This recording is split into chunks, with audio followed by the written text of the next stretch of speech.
बिस्मिल्लाहिर्रहमानिर्रहीम। अस्सलाम वालेकुम नाज़रीन, मैं हूं कंबर ज़ैदी। आज़म सवाती की जो बेटी हैं फरा सवाती, उनसे हमारी बातचीत हुई है और वो बातचीत आज़म सवाती से मुतल्लिक हुई है। रात को 4 बजे क्या हुआ, सुबह 7:30 बजे क्या हुआ, किस प्लेन में लेके जाया गया उन्हें, यहाँ से कोयटा किसकी हिदायत पे लेके गए, और साथ आपको ये भी बताएंगे कि इमरान खान साहब के लिए एक पैगाम है, नया पैगाम है, और वो इस अमलिया तहलील करने के हवाले से एक पैगाम आया है। किसका आया है, क्यों आया है, पावरफुल कॉरिडोर की जानिब से आया, किसके जरिए आया है, ये तमाम हम इस व्लॉग में रखने लगे हैं। अगर आपने चैनल को सब्सक्राइब नहीं किया, सब्सक्राइब कर लें, बेल का आइकन जरूर दबाएं, फेसबुक पे फॉलो करना ना भूलें। फरा सवाती जो कि आजम सवाती की बेटी हैं, इन्होंने अपील की है कि मेरे वालिद को जो है वो आप एटलीस्ट अरशद शरीफ केस बनने से बचाएं, लिहाजा इस मामले में आप आवाज बुलंद करें। और उन्होंने जो कासिम सूरी जो कोयटा में है, उनके लिए भी एक हिदायत जारी की है। मैं तमाम चीजें ये आपके सामने इस व्लॉग में रखने लगा हूं, और कोशिश मेरी यही है कि अपने इस व्लॉग को एक तो टू द पॉइंट रखूं, और आपको वो चीजें बता दूं जो आमतौर पे अभी रिपोर्ट नहीं हो रही हैं। बहुत सारी चीजें ऐसी हैं, क्योंकि इससे कबल इतलात ये भी आ रही हैं कि आजम सवाती को एक मेहरान गाड़ी में लेके घुमाया गया। पहले आजम सवाती केस का आपको पता है कि आजम सवाती ने इमरान खान साहब के जलसे में जो तकरीर की थी, अगले रोज सुबह जो है वो जुडिशियल मैजिस्ट्रेट की जानिब से ऑर्डर्स आ गए थे, और ऑर्डर्स के बाद उनको इस्लामाबाद की मकामी अदालत F8 में पेश किया गया।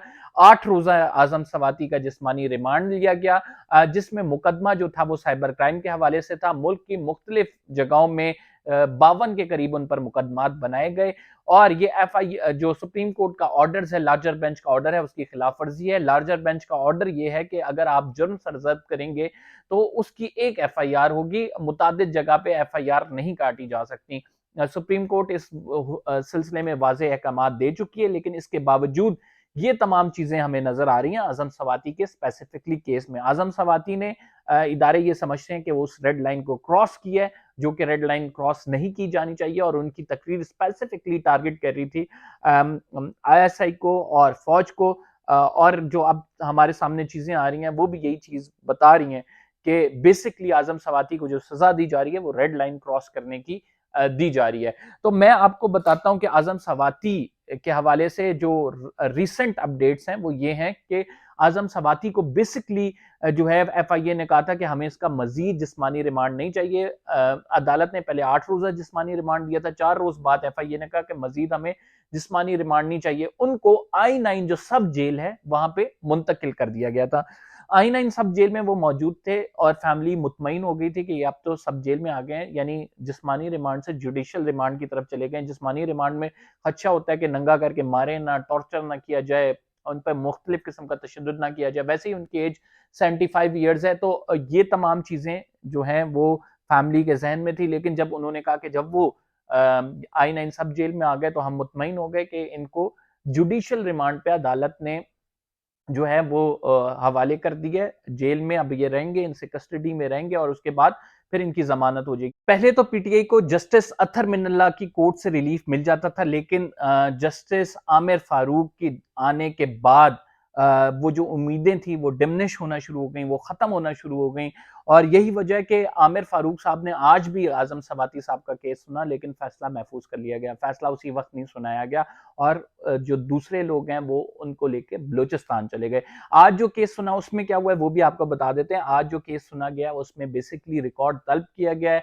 रिकॉर्ड तलब करने के हवाले से बाबर अवान साहब ने भी दलाइल दिए हैं कि आप मुख्तलिफ जगहों से रिकॉर्ड मंगाएं, और ये सुप्रीम कोर्ट के ऑर्डर्स की खिलाफ वर्जी है। एक मामले पर इतनी FIRs को क्या करना है, लेकिन आजम सवाती इससे पहले जा चुके थे। रात तकरीबन बताया जा रहा है कि 4 बजे उनके चेस्ट में पेन हुआ, और उनको जो पिम्स अस्पताल है वहां मुंतकिल कर दिया गया। वहां पे उनके लैब्स हुई, और उस लैब्स के बाद जो है रिजल्ट का वेट किया जा रहा था, लेकिन रिजल्ट का वेट करने से पहले 7:30 बजे जो है IG साहब के होते हुए उनको दोबारा से गिरफ्तार किया गया। कोयटा की पुलिस आई, खसूसी त्यारा नूर खान एयरबेस से उड़कर जो है कोयटा गया, और उस खसूसी त्यारे में आजम सवाती को लेके जाया गया है। अभी राइट नाउ वो कोयटा में कचलाक का इलाका है बलूचिस्तान में, जहां पे सब जेल है, वहां पे उनको मुंतकिल कर दिया गया है। और इसकी रीजन ये बताई जा रही है कि उनके खिलाफ साइबर क्राइम के तहत जो है कोयटा में भी दरखास्त थी, लिहाजा उनको वहां पे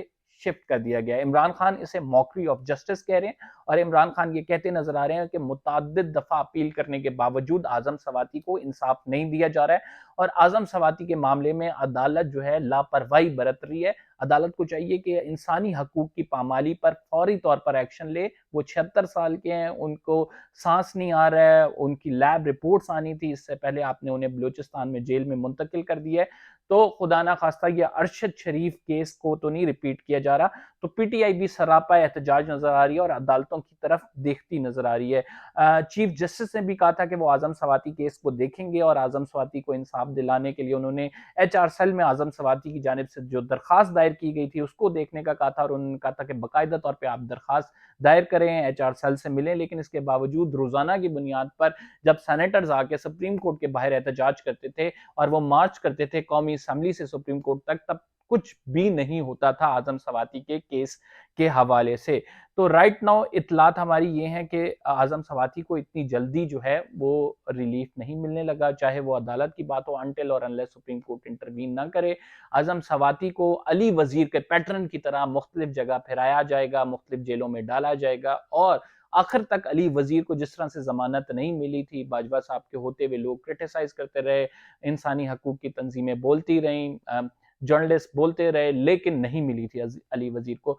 तो शुबा ये जाहिर किया जा रहा है कि आजम सवाती को साथ अली वजीर वाला कहीं जो है बर्ताव ना किया जाए, वो केस सेम अली वजीर की तरह डॉट्स कनेक्ट होते हुए नजर आ रहे हैं। मैं अब आपको बताऊंगा कि जो फैसल वाडा हैं, उन्होंने एक इंपॉर्टेंट ट्वीट की है और उनकी ट्वीट बेसिकली एक मैसेज होता है जो उनके जरिए डिलीवर किया जाता है और वो ट्वीट ये है कि इमरान खान साहब आप टेबल पर आके बैठें, आपकी जो असम्बलियां तहलील करने वाली बात है ये बात पूरी नहीं होने लगी है, ना ही केपी असम्बली तहलील होगी और ना ही पंजाब असम्बली तहलील होगी। क्या फैसल वाडा के जरिए मैसेज दिया गया इमरान खान साहब को कि ये टेबल टॉक होगी, आइन और कानून के मुताबिक चला जाएगा। अगर आप चाहते हैं कोई सियासी चाल चलना और आप अगर मुशीरों के फैसलों पर जाना चाहते हैं, असम्बलियां तहलील करनी चाहते हैं, तो ऐसा नहीं होगा।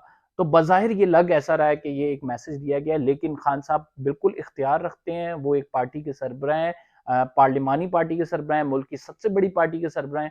तो वो जिस मर्जी टाइम चाहें जो है वो पार्टी डिसॉल्व कर दें, असम्बली डिसॉल्व कर दें।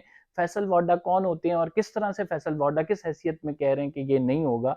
इमरान खान साहब के पास अक्सरियत है, लेकिन मैं आपको यहाँ बता दूं इंपॉर्टेंट पॉइंट क्या है। इंपॉर्टेंट पॉइंट ये है कि सिंध के कुछ एमएनएस जो हैं उन्होंने इस चीज की मुखालफत कर दी है कि हम सिंध से इस्तीफे नहीं देते, वहां पे हम खाली ग्राउंड छोड़ देंगे एमक्यूएम और जो है दूसरी पार्टी, आपको पता है पीपल्स पार्टी है, उनके लिए। फिर पंजाब के कुछ लोग मुखालफत करते नजर आ रहे हैं। परवेज इलाही साहब ने इमरान खान साहब को कहा है कि 2 महीने दें, 2 महीने तक असम्बलियां तहलील करें। फिर जो केपी असम्बली है वो सिर्फ ऑन बोर्ड है, लेकिन केपी असम्बली के भी बहुत सारे रुकन है, वो कह रहे हैं इमरान खान साहब को ठहर जाएं। तो आज इंपॉर्टेंट इजलास हो रहा है, इस इजलास में क्या फैसले लिए जाएंगे, क्या कुछ होगा, ये बड़ा जरूरी है। लेकिन इमरान खान अगर ये मास्टर स्ट्रोक खेल देते हैं तो यकीनन मुश्किलात का शिकार हो जाएगी पीडीएम। ये खेलना बड़ा मुश्किल है और वही फिलहाल हम इसी पे डिबेट कर रहे हैं कि खेलने के हवाले से इमरान खान साहब को पैगाम भी आ रहे हैं कि एक टेबल पे बैठे हम बात करते हैं, इस तरह नहीं होगा। लेकिन खान साहब कह रहे हैं कि जब मैंने अपनी सियासत करनी है, मैंने अपनी खुद राह मुतय्यन करनी है, मैंने खुद मुश्किलात सहनी है, तो मैं आपकी क्यों सुनूं।